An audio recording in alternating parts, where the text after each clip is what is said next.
L'IA simule, c'est de la simulation. On prend les connaissances d'un être humain, d'un expert humain, on les configure sous forme de règles. Je dis bien sous forme de règles dans un système expert et qui agit. C'est que vous devez savoir que tout système expert a, hormis l'interface, il a un éditeur, un moteur d'inférence, une explication et la base de connaissances où il y a des données spécifiques. Donc, quand l'ingénieur de l'IA veut produire un système intelligent, il prend les connaissances d'un expert, il place dans la base de connaissances à partir de son éditeur. À partir de l'éditeur, c'est sur son écran, il met ça que si ceci arrive, il faut dire déclarer ça, ainsi de suite. Et on le fait sur base de certaines règles, les règles qu'on appelle ça, les règles de production. C'est ma base de règles de production où on suit les modèles de chaînage arrière ou le chaînage avant. Alors, l'intelligence artificielle n'est pas une illusion. Ce n'est pas aussi une pensée, mais c'est une simulation de fait. OK. Ça nous éclaire Voilà. vraiment. Et alors, ça nous amène à la prochaine question. Quelles sont les plus grandes erreurs de Oui. compréhension du public sur l'IA?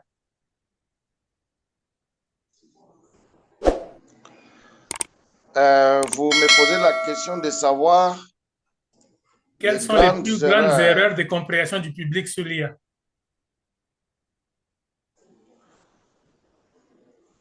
Bon, la première chose,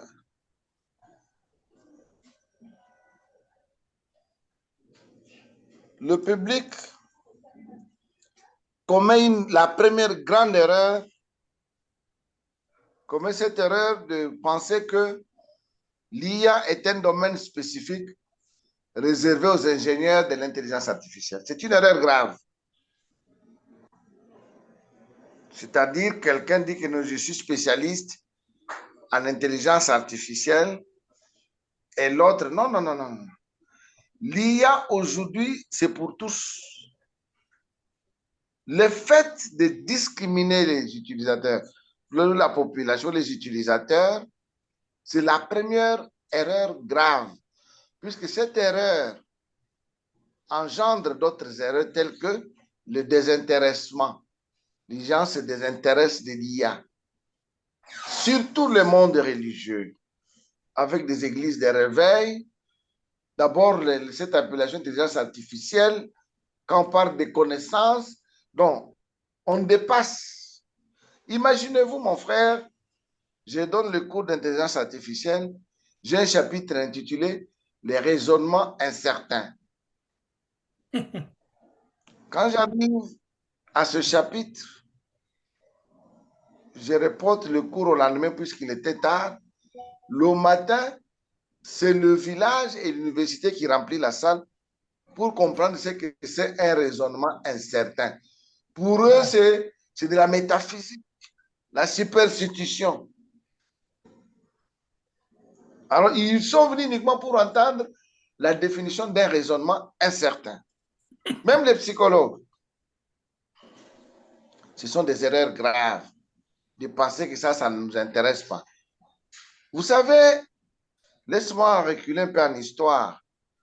Dans l'ancien temps, les années 82, à l'arrivée de la télévision dans notre pays, il y a des églises qui ont interdit leurs membres de regarder la télé, que c'était diabolique. Et un ami de la mission adventiste est resté plus de 10 ans sans toucher au téléphone, que c'était de la sorcellerie que les Blancs ont placé pour qu'ils puissent nous rançonner de l'argent. Mais un jour, le téléphone s'est imposé. Il a mis au monde un seul enfant. On lui a dit, ton enfant va rater la session puisque tu n'as pas envoyé l'argent. Et la session, c'est pour le lundi. Nous étions samedi soir, toutes les cabines étaient fermées. Le monsieur a paniqué. Il n'avait pas de téléphone. Il était obligé de chercher un téléphone, donner l'argent à celui qui avait le téléphone et l'argent dans son compte pour transférer à son fils. Il a compris que le téléphone n'était pas la sorcellerie, mais un moyen d'appui à nos activités. Donc la grande erreur, c'est la discrimination, le désintéressement. Donc le grand public comprend mal l'IA. Il y a même des hommes d'État qui veulent formaliser l'IA. Une erreur grave et une inutilité. On veut faire des lois pour canaliser l'IA. C'est une perte de temps. Puisqu'au moment où vous êtes en train de faire des lois, il y a de nouvelles innovations. L'IA est innormalisable. Ce qu'il faut faire en IA, c'est former les gens, les conscientiser. S'il faut faire des normes, ce sont des mesures disciplinaires. En cas de dérapage, voilà ce que dit la loi. Mais on ne peut pas normaliser ni le développement de l'IA ni son usage. C'est impossible. J'arrive dans un monastère où j'ai donné cours. L'higoumène a ravi tous les téléphones. Il dit, si tu viens de la famille, tu veux entrer au couvent, au monastère, tu donnes ton téléphone chez l'higoumène. Chaque semaine, si tu veux causer avec ta famille, on te donne le téléphone, tu parles en sa présence. Il doit savoir ce que tu dis. Et vous avez 20 minutes, vous terminez, vous rentrez pour prier. Et il était strictement interdit de regarder l'Internet. J'étais curieux de lui poser la question. Moi, je n'étais pas moine. Je dis, Père, excusez-moi, pourquoi vous interdisez à ces adultes de regarder, de consulter l'Internet? Il dit, non, ce n'est pas bon. Vous voyez, l'Internet, c'est le paganisme. Le monde est en train d'être détruit par la technologie. S'ils ont leur Internet, ils ont les facilités de regarder des vidéos, de la pornographie. Je dis, révérend Père, le monde change. Le monde est évolutif. Mais quand vous interdisez à quelqu'un de regarder la pornographie, lui-même a des pornos sur son corps, il peut se regarder. Donc vous faites un travail inutile. Il faut leur remettre le téléphone, leur montrer ce qui est bon et ce qui est mauvais. On ne les impose pas. Il y a un système que vous pouvez placer pour les contrôler à distance. Ils doivent être libres d'esprit. Donc, c'est ça, l'erreur de dire que tel peut s'intéresser à l'IA et l'autre non, c'est une erreur grave puisqu'aujourd'hui, l'IA s'impose partout. L'IA s'impose partout et c'est ce que j'appelle le temps réel. J'étais dans un auditoire il y a 4 jours dans une université à l'intérieur. On m'a posé une question d'un concept que je n'ai jamais utilisé. Ce n'était même pas en informatique. Mais j'ai fait semblant, comme si j'appelais quelqu'un. J'ai demandé à l'IA, il m'a donné la réponse. Et la salle a acclamé. Ce n'était pas de mon intelligence. Et pourquoi les gens négligent ça? Ils restent dans l'ignorance. Et vous savez que l'ignorance tue. Le peuple meurt par manque de connaissances. Donc c'est ça, la plus grande erreur, c'est de la compréhension du public. Le public doit comprendre l'IA comme un appui au monde physique. Et justement, on entend souvent dire l'IA va nous voler nos emplois. En pensez-vous? Non, non. Je me suis présenté que j'ai fait d'abord la licence en mathématiques financières. Et on nous avait déjà prévenu que les ordinateurs arrivent, les comptables n'auront plus d'emploi. Mais aujourd'hui, qui est ces comptables qui chôment à cause de l'ordinateur? La technologie vient appuyer l'emploi. Sauf que ça crée une imitation. Quelqu'un qui a enregistré des cas dans un registre manuellement, il peut recourir à l'IA pour faire son enregistrement en temps réel. Les gens ne veulent pas apprendre. Les gens ne veulent pas de permutations. Les gens n'aiment pas les ajustements. Surtout quand on a déjà 15 ans d'expérience professionnelle, on a peur. Aujourd'hui, comment on enseigne les mathématiques? Quand nous étudions aux humanités, les mathématiques étaient une science la plus difficile et complexe. Mais avec l'informatique, avec l'IA, la mathématique est devenue la plus facile des sciences. Plus facile que la sociologie et l'histoire. Donc, le public ne doit pas être terrorisé. À titre d'exemple, j'ai suivi qu'aux États-Unis, les agents d'une édition où des traducteurs ont démissionné, ont fait la marche puisque les traducteurs intelligents allaient ravir le boulot. Non, là, c'est l'employeur qui est mal intentionné. Il faut soumettre ces traducteurs à l'intelligence artificielle pour qu'ils commencent maintenant à faire des jurys pour analyser les traductions de l'intelligence artificielle. Ils viennent des simulations, mais il manque toujours les erreurs. L'intelligence artificielle ne pense pas. Et doivent penser sur les traductions. Au lieu qu'ils continuent à saisir à la main, mais écoutez mon frère, j'ai fait un cours à l'ICC, les cours de... C'était quel cours encore? D'agrégation. Je n'ai jamais fait un syllabus pour ça. Mais les étudiants m'ont envoyé mon syllabus. En lisant, je comprends que ce sont mes paroles. Voilà l'importance de l'IA. Donc, les gens doivent cesser la peur. Nous devons dissiper la peur dans le public. Donc, l'IA ne vient jamais ravir du boulot. Il vient nous appuyer, nous devons nous accrocher et faire plus. La satisfaction d'un besoin en crée tant d'autres. L'utilisation de l'IA crée d'autres tâches à faire.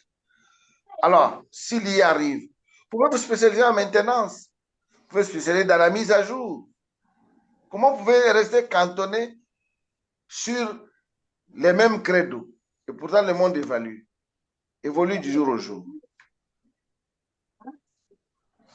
Alors, parlons maintenant des applications pratiques et de l'IA générative comme ChatGPT et tout ce qu'on connaît.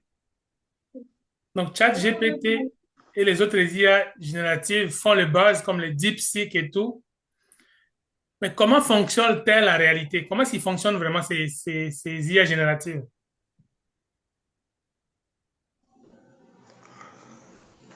Ce sont des systèmes experts qui travaillent sur base des règles de production des faits.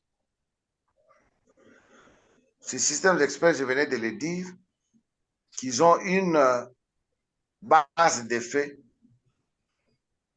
et tout passe par des simulations des algorithmes. Ce sont des applications intelligentes, c'est-à-dire qu'elles sont dotées de capacités d'appréhender des connaissances d'un expert humain et de les restituer en temps réel.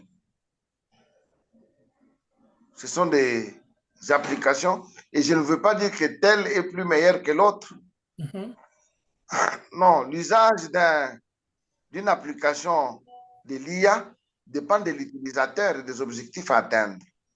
En tant que scientifique, je ne peux pas obliger les utilisateurs à utiliser telle ou telle application générative qui font le buzz actuellement. Non, non. Ce sont des publicités. Et moi, je ne peux pas faire de publicité des applications. Moi, c'est que je dis utiliser l'IA, que chacun utilise l'IA de son choix selon les objectifs à atteindre. Parlons maintenant des risques et Voilà des que les bénéfices. États-Unis. Quels sont les risques et les bénéfices des IA qui créent des textes, des images ou des vidéos?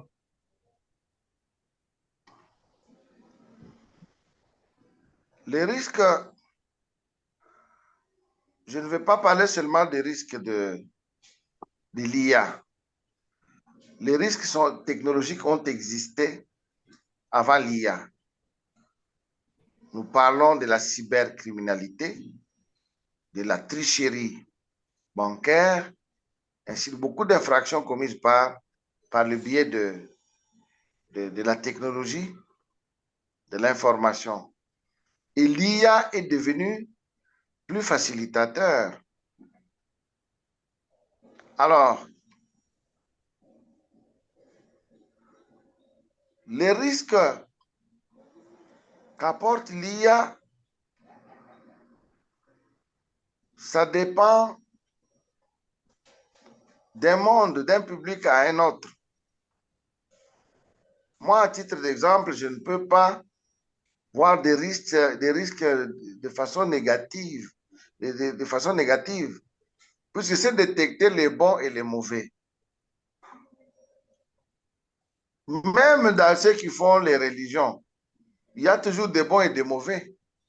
Donc l'IA ne peut pas seulement produire du bien. La loi de l'équilibre oblige qu'il y ait du bien et qu'il y ait du mal pour que le monde tourne, qu'il y ait le positif et le négatif. Alors, les risques de mutation, par exemple, et les dépassements de conservatisme moral, puisque notre génération, par exemple, a été éduquée selon la morale des religions, la religion catholique, nous devons vous comporter comme ceci, comme cela, faites ceci, ne faites pas cela, mange ceci, ne mange pas cela. Mais avec l'IA, ce n'est plus le cas. Toute création a des risques, c'est-à-dire des positivités et des négativités. Il faut seulement former la personne ou le public à l'usage avec des avertissements. Je prends l'exemple de la Bible. Il y a certains versets qui interdisent aux gens de prendre de l'alcool.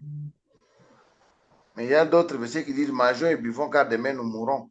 Voilà, il y a les positifs et les négatifs. Je reviens maintenant aux croyants de choisir ce qui est bon et de laisser ce qui est mauvais.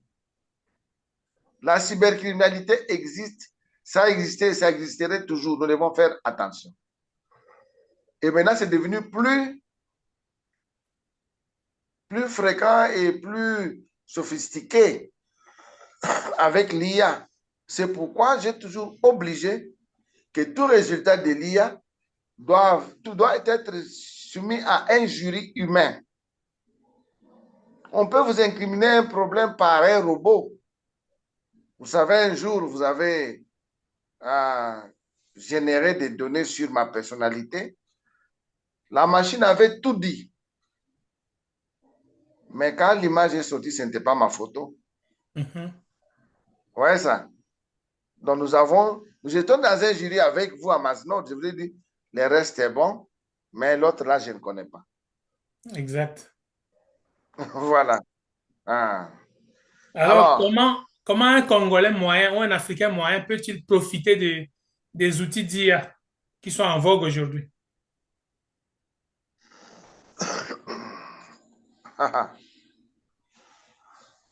La technologie a ses défis.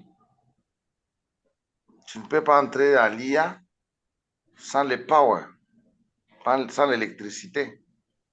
Tout ce que nous sommes en train de faire, c'est la lumière. Mais ne soyez pas surpris si dans quelques minutes, je me déconnecte indépendamment de ma volonté. C'est quand il y aura coupure du courant. Donc,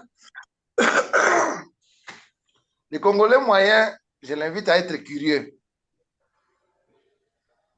Le Congolais doit être curieux, s'accrocher à ce qui se présente. Puisque lui dire que va dans une école, va tel part, il y a de l'IA, c'est trop absurde et puis dangereux. L'IA est dans nos téléphones, mon frère. L'IA est dans nos téléphones. Si quelqu'un a des possibilités, s'il veut être à jour, il doit s'intégrer, intégrer ses activités dans l'intelligence artificielle. Ils sont déjà là, mais sans se rendre compte. Il y a même ceux qui critiquent l'intelligence artificielle, mais ils sont déjà dedans. L'intelligence artificielle est une puissance, mais silencieuse. Elle est déjà dans nos maisons. Elle est dans nos assiettes. Elle est dans nos véhicules. Elle est dans nos avions. Mais on ne se rend pas compte. Que les Congolais sachent que, qu'ils le veulent ou pas, l'intelligence artificielle est avec lui, dans son corps. Dans sa poche, il y en a. Ça me rappelle la parole d'un expert qui disait, occupez-vous de l'IA avant que l'IA ne s'occupe de vous. Exact. C'était ça ma conclusion. Mhm. Et j'ai même exigé, vous savez, nous avons plusieurs facettes d'utilisation de l'IA. Dans le domaine de la didactique, par exemple, j'ai fait des conférences, parfois les gens n'aiment pas. Vous savez, la fois passée, nous étions à Maznod, quand j'ai parlé de la façon dont on enseigne. Le gouvernement congolais a pris l'initiative de modifier le système éducatif en optant le système LMD, avec un grand slogan, enseigner autrement, évaluer autrement. Mais ils disent ça partout, mais ils ne savent pas ce que ça signifie. En d'autres termes, on doit cesser avec des cours annuels. On doit cesser avec des évaluations définitives. Je ne voulais pas des évaluations qui consistent à demander juste des définitions. Qu'entendez-vous par? Ça ne sert à rien. On doit laisser la science dans la main libre de l'étudiant. On doit commencer à évaluer par des problèmes à résoudre. On laisse l'étudiant consulter ses notes, consulter l'IA pour résoudre les problèmes de la société. C'est la meilleure façon d'évaluer. Que poser un examen à note fermée, vous mettez une gendarmerie dans la salle appelée surveillant qui intimide les étudiants, qui indispose l'apprenant. Quand est-ce qu'il va résoudre un problème? Et j'avais même demandé au pasteur, mais s'il ne faut pas regarder dans les notes, pourquoi vous regardez dans la Bible quand vous prêchez? Vous avez une licence, un doctorat en théologie. Il fallait mémoriser la Bible dans votre cerveau. Écoutez, les meilleurs étudiants dans les jours à venir, dans les 10 ans qui vont suivre, hein, c'est celui qui sait recourir à l'IA et résoudre les problèmes de la société. Changeons les mentalités. Ce n'est pas facile d'accepter. C'est de la permutation. Ce sont des ajustements majeurs, mais ça va se faire au fil du temps. Voilà. Absolument. Alors, la question suivante, c'est par rapport au gouvernement. Les gouvernements africains sont-ils prêts à gérer les menaces de l'IA?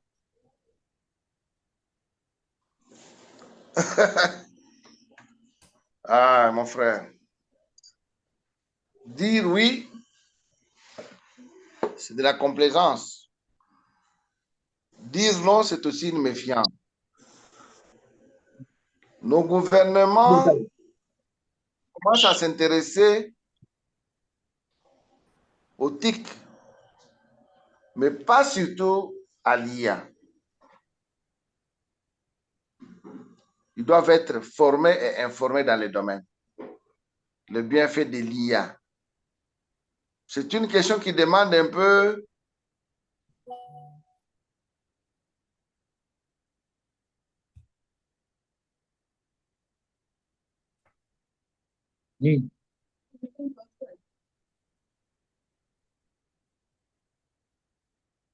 Prof, vous êtes là? On vous a perdu un peu.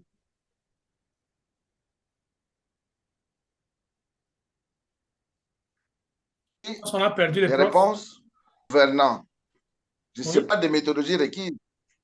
Ils ne suivent pas les principes, les méthodologies requises dans les domaines de numérisation. La meilleure façon de réussir la numérisation, c'est de commencer au bas de l'échelle. Comment on ne connaît pas la population n'est pas identifiée, et comment on va identifier les travailleurs? Vous trouvez une seule personne qui a 5 postes,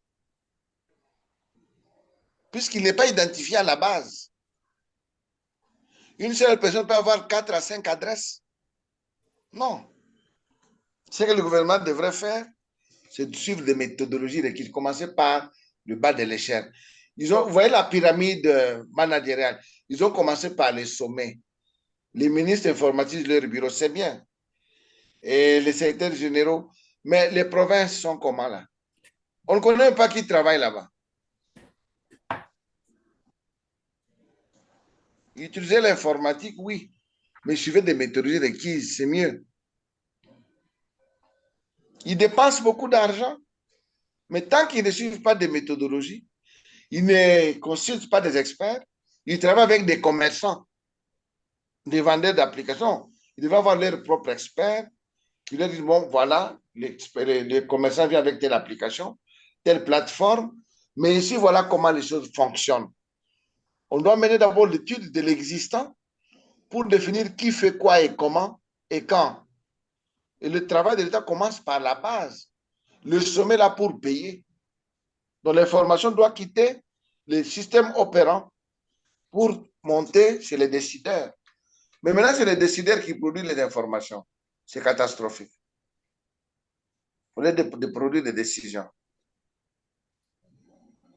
Ok, avant de passer à des démonstrations que j'ai prévues pour nos participants aujourd'hui, je vais poser une question futuriste. Dans 10 ans, à quoi ressemblera l'IA dans notre quotidien, selon vous?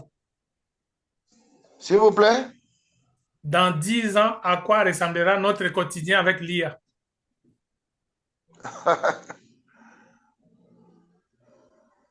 Je ne sais pas, je ne suis pas prophète. Mais à la l'allure où vont les choses, je ne sais pas. Hein? Là, je ne sais pas. Puisque les scientifiques sont devenus mystérieux. Du jour au jour, il y a de nouvelles productions. Je vous dis que l'IA a commencé depuis les années 70, mais il n'avait pas ce même nom. Moi, j'ai vécu ça depuis les années 70. Quand je suis arrivé à PCUSA, j'ai trouvé l'IA. Hein? Parfois, on pouvait faire certaines choses, on dit, mais ça, c'est quelle intelligence? C'est actuellement qu'on parle de l'intelligence artificielle. Alors, beaucoup de gens, même des gouvernements de l'Union européenne, j'ai appris que non, dans 10 ans, l'IA va nous remplacer. Non. Mais si vous débranchez le courant électrique, l'IA, c'était. Il suffit de débrancher l'électricité, il n'y aura plus l'IA. C'est comment un humain peut raisonner comme ça? Donc, l'IA, c'est un phénomène dans 10 ans. Elle deviendra phénoménale, irréversible, impérative, obligatoire. Donc, occupez-vous de l'IA maintenant. Sinon, elle va s'occuper de vous.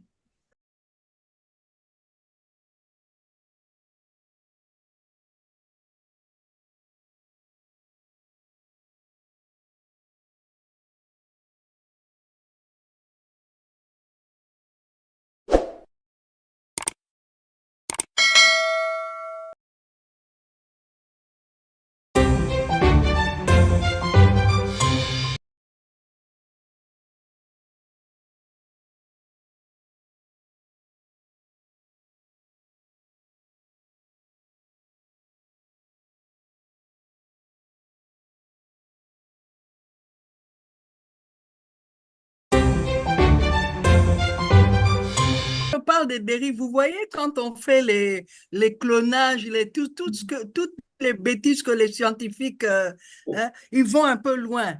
Je sais qu'on peut décrocher, l'IA, c'est nous qui commandons, c'est pas l'IA qui nous commande.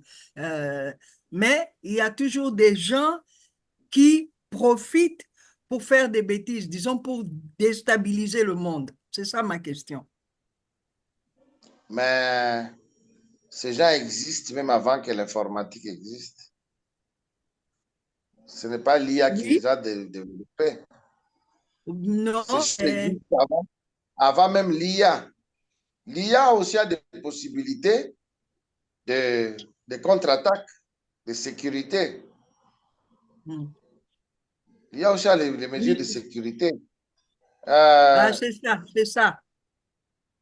Y Je a-t-il donne des un mesures exemple. de sécurité? Oui, il y a des utilitaires intelligents.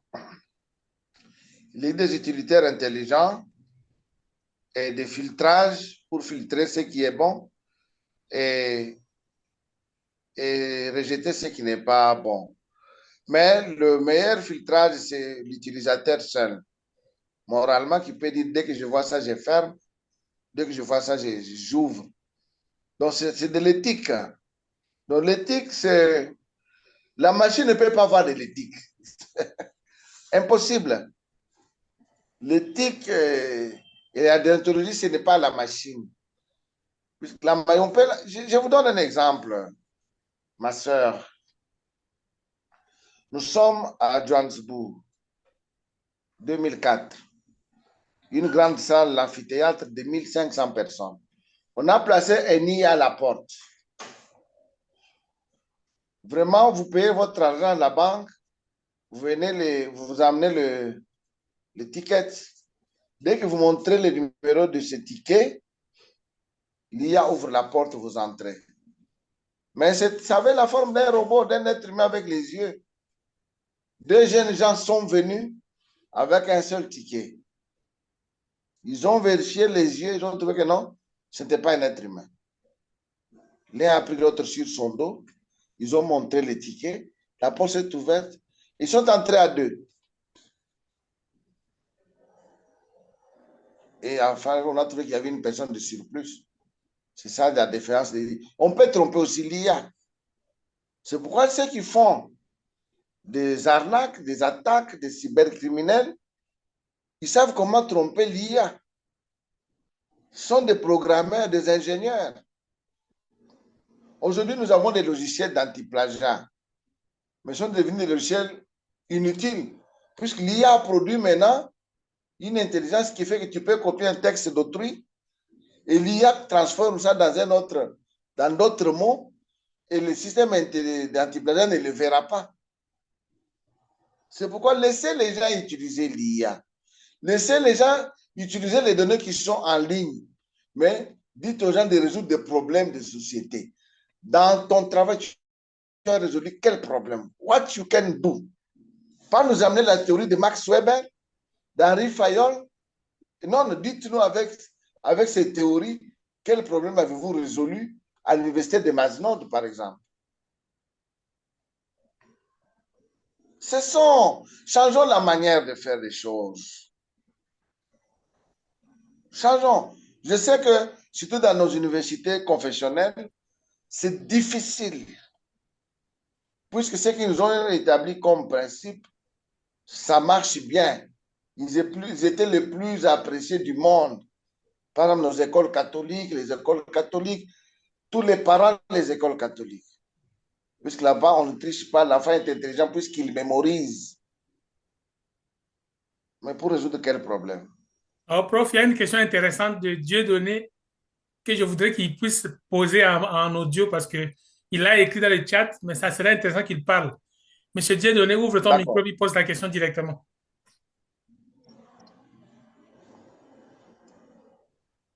Bon, s'il ne peut pas, je vais le lire.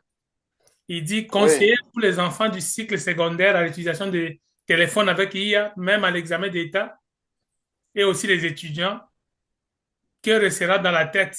Peut-on avoir une limitation? D'abord, le cerveau humain n'est pas un dépôt, un espace de stockage de données.